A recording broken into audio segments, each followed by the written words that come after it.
আমি বলেছি না যে গৌরী আমাদেরকে খুবই ভালোবাসে, ওর আমার একটা মানে মিল আছে আর কি। ও ওকে ভালোবাসে, আমিও ওকে ভালোবাসি। তাই যে ও আবার খাবার রান্না করে আমার জন্য আবার খাবার পাঠিয়ে দিয়েছে, আর বলেছে বৌদি আজকে আপনাকে আপনার জন্য কিছু করতে হবে না, আমি খাবার পাঠাবো। তাই কি কি খাবার পাঠিয়েছে দেখি। ও এই যে এখানে পাঠিয়েছে লুচি, এখানে পাঠিয়েছে আলুর তরকারি, ও কি আলু মটর, ও আলু মটরের তরকারি, চায়ের পায়েস।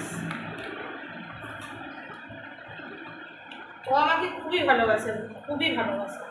বলছে আজকে আর রান্না করতে হবে না, আমি পাঠাবো, আপনি খাবেন। দি খাই, খেয়ে দেখি যখন ও নিজের মতন করে পাঠিয়েছে। আমার বন্ধুদেরকে বলি, কে কোথা থেকে আমার এই ভিডিওটা দেখছেন একটু কমেন্টে জানাবেন প্লিজ। কেমন বন্ধুরা?